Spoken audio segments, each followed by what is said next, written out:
Hello viewers, എല്ലാവർക്കും പുതിയൊരു വീഡിയോയിലേക്ക് സ്വാഗതം. മാമ്പഴ സീസൺ ആയതുകൊണ്ട് തന്നെ നമുക്കിന്ന് മാമ്പഴം വെച്ചിട്ടുള്ള റെസിപ്പി തന്നെ കാണാം. കുട്ടികൾക്കൊക്കെ ഏറെ പ്രിയപ്പെട്ട ഒരു വിഭവം തന്നെ ആയിരിക്കും കേട്ടോ. ഇത് മൂന്നേ ഇൻഗ്രീഡിയൻസ് കൊണ്ട് തന്നെ നമുക്കിത് റെഡിയാക്കി എടുക്കാനും പറ്റും. അപ്പോൾ അതിനായിട്ട് നല്ലോണം പഴുത്ത ഒരു മാമ്പഴം ഞാനിവിടെ എടുത്തിട്ടുണ്ട്. അത് നമുക്ക് ചെറിയ പീസായിട്ട് കട്ട് ചെയ്തിട്ട് മിക്സഡ് ജാറിലേക്ക് ഇട്ട് കൊടുക്കാം. ഇത് നമുക്ക് നന്നായിട്ടൊന്ന് പേസ്റ്റ് ആക്കി എടുക്കണം കേട്ടോ. പിന്നെ നമുക്കൊരു ബൗൾ എടുക്കാം. അതിലേക്ക് നന്നായിട്ട് തണുത്ത ഫ്രഷ് ക്രീം അല്ലെങ്കിൽ വിപ്പിംഗ് ക്രീം നമുക്ക് എടുക്കാം കേട്ടോ. അപ്പോൾ അത് നന്നായിട്ട് തണുത്തതായിരിക്കണം. അത് 1 കപ്പ് ഞാൻ എടുത്തിട്ടുണ്ട്. നമുക്കൊരു വിസ്ക് ഉപയോഗിച്ചിട്ട് ബീറ്റ് ചെയ്തെടുക്കാം, അല്ലെങ്കിൽ ബീറ്റർ ഉണ്ടെങ്കിൽ അങ്ങനെ ചെയ്യാം. ഇനി ഇത് രണ്ടും ഇല്ലയെന്നാണെങ്കിൽ നമുക്ക് മിക്സഡ് ജാറിൽ നന്നായിട്ട് നമുക്കിത് അടിച്ചെടുക്കാൻ പറ്റും. ഒരു കാര്യം ശ്രദ്ധിച്ചാൽ മതി, മിക്സഡ് ജാറ് നന്നായിട്ട് ഫ്രിഡ്ജിൽ വെച്ച് തണുപ്പിച്ചതിന് ശേഷമാണ് നമ്മൾ ക്രീം ഒഴിച്ച് കൊടുത്തിട്ട് ബീറ്റ് ചെയ്തെടുക്കേണ്ടത് കേട്ടോ. ലോ സ്പീഡിൽ നിന്ന് ഹൈ സ്പീഡിലിട്ടിട്ടാണ് നമ്മളത് ബീറ്റ് ചെയ്തെടുക്കേണ്ടത്.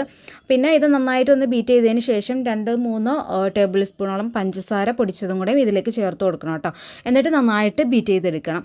ഞാൻ ഇവിടെ വൈറ്റ് കളറിന് കുറച്ച് വിപ്പിംഗ് ക്രീം ഞാൻ ഒരു പൈപ്പിംഗ് ബാഗിൽ മാറ്റി വെച്ചിട്ടുണ്ട് ബാക്കി പകുതിയിലേക്ക് ഞാൻ ആ ഒരു മാമ്പഴത്തിൻ്റെ പേസ്റ്റും കൂടെ ചേർത്ത് കൊടുത്ത് നന്നായിട്ട് മിക്സ് ചെയ്തെടുക്കുകയാണ് കേട്ടോ. അപ്പോൾ 2 കളറിലാണ് നമ്മളിത് ചെയ്തെടുക്കുന്നത്. രണ്ടും ഞാൻ ഓരോ പൈപ്പിംഗ് ബാഗിലേക്ക് മാറ്റിയിട്ടുണ്ട്. ഇനിയിപ്പോൾ ഇതൊന്നും വേണമെന്നില്ല കേട്ടോ. വീട്ടിൽ നമ്മൾ സെറ്റ് ചെയ്യുമ്പോൾ സ്പൂൺ ഉപയോഗിച്ചിട്ട് തന്നെ രണ്ടും നമുക്ക് സെറ്റ് ചെയ്തെടുക്കാവുന്നേ ഉള്ളൂ. നമ്മൾ ഏത് പാത്രത്തിലാണ് ഇത് കഴിക്കുന്നത് ആ പാത്രത്തിൽ ഇത് സെറ്റ് ചെയ്ത് വെക്കണം കേട്ടോ. അപ്പോഴാണ് നമുക്ക് കുറച്ചുകൂടെ കാണാനൊക്കെ ആയിട്ട് ഭംഗി ഉണ്ടാവുക. വീട്ടിൽ ഗസ്റ്റൊക്കെ വരുമ്പോൾ കുറച്ചും കൂടെ ഡെക്കറേറ്റീവ് ആയിട്ട് നിങ്ങളുടെ ഐഡിയയിലൊക്കെ ഇത് ചെയ്തെടുക്കാവുന്നതാണ് കേട്ടോ. പൈപ്പിംഗ് ബാഗിലേക്ക് നമ്മൾ വിപ്പിംഗ് ക്രീം മാറ്റണ സമയത്ത് ഒരു ഗ്ലാസ്സിൽ വെച്ചിട്ട് മാറ്റുകയാണെങ്കിൽ കുറച്ചുകൂടെ എളുപ്പമാണ് കേട്ടോ. അപ്പോൾ ഞാൻ ഈ ഒരു ഗ്ലാസ്സിലാണ് സെറ്റ് ചെയ്തെടുക്കുന്നത്. ഫസ്റ്റ് ലെയറായിട്ട് നമ്മുടെ മാംഗോ വിപ്പിഡ് ക്രീമാണ് ഞാൻ വെക്കുന്നത്. സെക്കൻഡായിട്ട് നമ്മുടെ വൈറ്റ് കളർ വിപ്പിംഗ് ക്രീമാണ് കേട്ടോ. അങ്ങനെ ഓരോ ലെയറും നമ്മൾ സെറ്റ് ചെയ്തെടുക്കുക. നമ്മൾ ഏത് പാത്രത്തിലാണോ സെറ്റ് ചെയ്യുന്നത് ആ പാത്രത്തിൽ ഇതുപോലെ ലെയറായിട്ട് ചെയ്യുകയാണെങ്കിൽ കുറച്ചുകൂടെ ഭംഗിയൊക്കെ ഉണ്ടാവും കേട്ടോ. പിന്നെ ഇത് സെറ്റ് ചെയ്ത് കഴിയുമ്പോൾ ഏറ്റവും അവസാനമായിട്ട് കുറച്ച് മാംഗോ പീസസ് ചെറുതായിട്ട് കട്ട് ചെയ്തിട്ട് അതും കൂടെ ഗാർണിഷ് ചെയ്ത് കൊടുക്കുന്നുണ്ട്. പിന്നെ ഏറ്റവും അവസാനമായിട്ട് നമ്മളിത് തണുപ്പിച്ചിട്ടാണ് കേട്ടോ കഴിക്കേണ്ടത്. നമ്മൾ ഫ്രിഡ്ജിൽ വെച്ച് നന്നായിട്ട് തണുപ്പിച്ചതിന് ശേഷം നമുക്കിത് കഴിക്കാം.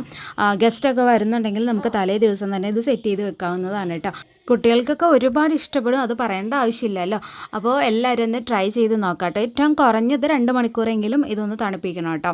തണുപ്പിച്ച് കഴിക്കാൻ തന്നെയാണ് നല്ല ടേസ്റ്റ് ഉണ്ടാവുക.